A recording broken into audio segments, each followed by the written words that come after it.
Hello friends, data structure सीखने की इस सीरीज में आज हम देख रहे हैं एक स्ट्रिंग को दूसरी स्ट्रिंग के अंदर कैसे कॉपी करें। अभी पिछले वीडियोस के अंदर हमने देखा था कि स्ट्रिंग और कुछ नहीं है लेकिन कैरेक्टर एरे है और हमें एक स्ट्रिंग को दूसरी स्ट्रिंग के अंदर कॉपी करना है। यानी कि नेचुरली हमें दो स्ट्रिंग चाहिए, एक सोर्स स्ट्रिंग और एक डेस्टिनेशन स्ट्रिंग। उसका मतलब कि हमें दो एरेस चाहिए, एक सोर्स एरे और दूसरा डेस्टिनेशन एरे। अभी सपोज हमारे पास दो इंटीजर वेरिएबल है, let's say integer a and b, और अगर b की वैल्यू 5 है और b की वैल्यू हमें a के अंदर कॉपी करनी है तो हम सिंपली लिखेंगे कि a is equals to b। और इसी तरह से अगर हमें सोर्स स्ट्रिंग को डेस्टिनेशन स्ट्रिंग के अंदर कॉपी करना है तो हम सिंपली लिखेंगे कि destination is equals to source. लेकिन हम ऐसा नहीं कर सकते क्योंकि destination string as well as source string दोनों एरे है और जब भी हम कोई भी एरे लेते हैं तो उसका name as a base address के तौर पे ट्रीट होता है। यानी कि हम destination is equals to source या फिर source is equals to destination नहीं लिख सकते। तो अभी नेचुरली हमारे मन में ऐसा क्वेश्चन अराइज होता है कि अगर हमें एक स्ट्रिंग को दूसरी स्ट्रिंग के अंदर कॉपी करना है तो हम कैसे कर सके।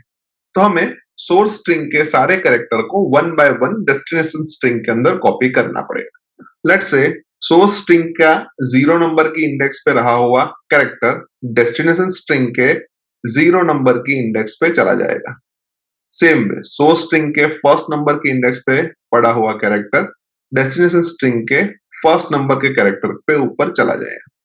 और ऐसे करते करते हम आगे जाएंगे तो सोर्स स्ट्रिंग का 7th नंबर की इंडेक्स के ऊपर पड़ा हुआ कैरेक्टर डेस्टिनेशन स्ट्रिंग के 7th नंबर के इंडेक्स पे चला जाएगा। एंड लास्ट में हम नल कैरेक्टर को भी कॉपी कर लेंगे। यानी कि हम ऐसा भी कह सकते हैं कि सोर्स स्ट्रिंग के अंदर जब तक हमें नल कैरेक्टर नहीं मिलते हैं तब तक हमें सारे कैरेक्टर्स को डेस्टिनेशन स्ट्रिंग के अंदर कॉपी करना है। और अगर हम यहाँ पे ध्यान से देखें कि 0 नंबर की इंडेक्स पे जो कैरेक्टर है वो यहाँ पे भी 0 नंबर की इंडेक्स पे ही है। यहाँ पे जो 1 नंबर की इंडेक्स पे कैरेक्टर है वो यहाँ पे भी 1 नंबर की इंडेक्स पे है। यानी कि हम सिंपली ऐसा कह सकते हैं कि सोर्स स्ट्रिंग की अगर हम ith पोजीशन के बारे में बात करें तो वही कैरेक्टर डेस्टिनेशन स्ट्रिंग के अंदर भी ith पोजीशन पे ही होगा। सो लेट्स से अभी इसी चीज को हम एक एल्गोरिदम के तौर पे समझते हैं। तो यहाँ पे हमारे पास एल्गोरिदम का नाम हमने रखा है str_cpy, जहां पे हमने दो स्ट्रिंग ली है, एक सोर्स स्ट्रिंग और एक डेस्टिनेशन स्ट्रिंग। सोर्स स्ट्रिंग जहां से हमें स्ट्रिंग को कॉपी करना है और डेस्टिनेशन स्ट्रिंग जहां पे हमें स्ट्रिंग को कॉपी करना है। अभी हमने यहाँ पे देखा था कि हमें 0 नंबर की इंडेक्स से कॉपी करना स्टार्ट करना है। तो हमने यहाँ पे एक वेरिएबल लिया i इज इक्वल्स टू 0 और हमने देखा कि जब तक सोर्स स्ट्रिंग के अंदर नल कैरेक्टर नहीं मिलता है तब तक हमें इसी चीज को रिपीट करना है। तो यहाँ पे हमने लिखा है कि जब तक सोर्स स्ट्रिंग का ith पोजीशन पे हमें नल कैरेक्टर नहीं मिलता तब तक हमें 4th नंबर के स्टेप तक सारे स्टेप को रिपीट करना है। अभी 4th नंबर के स्टेप तक सिर्फ दो स्टेप है जिसको हमें रिपीट करना है, जिसमें से पहले हमने लिखा है कि destination of i is equals to source of i। यानी कि जब i की वैल्यू 0 होगी उस वक्त destination of 0 is equals to source of 0 होगा। यानी कि हम ऐसा भी कह सकते हैं कि इस स्ट्रिंग की बात करें तो ये c यहाँ पे कॉपी हो जाएगा। उसके बाद हमें दूसरे कैरेक्टर को कॉपी करना है, यानी कि हमें i की वैल्यू में इंक्रीमेंट करना पड़ेगा। तो हमने यहाँ पे लिखा है कि i प्लस प्लस, यानी कि अब i की वैल्यू 1 हो जाएगी। i की वैल्यू 1 हो जाने के बाद हमारी कंडीशन एक बार फिर से चेक होगी, जिसके अंदर हमने लिखा है कि source of i not equals to null. यानी कि अभी होगा source of 1 not equals to null हो, तब तक हमें ये दो स्टेप को रिपीट करना है। और अगर हम सोर्स ऑफ 1 को ध्यान से देखें तो वो और कुछ नहीं है लेकिन o है, जो कि नल कैरेक्टर नहीं है। तो o है वो डेस्टिनेशन स्ट्रिंग के अंदर कॉपी हो जाएगा। एंड उसके बाद हमने फिर से i की वैल्यू के अंदर इंक्रीमेंट किया है, यानी कि अब i की वैल्यू 2 होगी।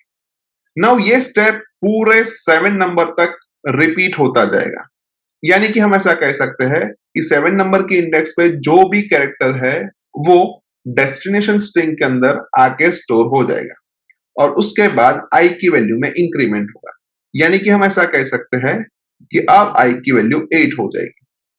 एंड उसके बाद जब हम ये कंडीशन को चेक करेंगे कि source of 8 not equals to null, जो कि गलत हो जाएगा क्योंकि सोर्स ऑफ 8 नल है, यानी कि हम ऐसा कह सकते हैं कि डेस्टिनेशन स्ट्रिंग के अंदर सारे कैरेक्टर्स कॉपी हो जाएंगे, नल कैरेक्टर कॉपी नहीं होगा। यानी कि लूप के बाद हमने वही चीज लिखी है कि डेस्टिनेशन ऑफ आई पे हमें नल रखना है, क्योंकि जब भी हम सी के अंदर कोई भी स्ट्रिंग के बारे में बात करते हैं तो उसको हमें नल कैरेक्टर से टर्मिनेट करना पड़ता है, और अगर हम उसको नल कैरेक्टर से टर्मिनेट नहीं करते हैं तो स्ट्रिंग अनएक्सपेक्टेड बिहेव कर सकती है, यानी कि नल कैरेक्टर कॉपी हो जाए उसके बाद हमारी सोर्स स्ट्रिंग और डेस्टिनेशन स्ट्रिंग सेम हो जाती है, यानी कि हम ऐसा कह सकते हैं कि हमने हमारी सोर्स स्ट्रिंग को डेस्टिनेशन स्ट्रिंग के अंदर कॉपी कर लिया है, यानी हमारा एल्गोरिदम वहां पे ही खत्म हो जाता है और इसीलिए हमने लास्ट में रिटर्न स्टेटमेंट लिखा है। यानी कि अब हम ऐसा कह सकते हैं कि ये एल्गोरिदम हम कोई भी स्ट्रिंग को दूसरी स्ट्रिंग के अंदर कॉपी करने के लिए यूज कर सकते हैं।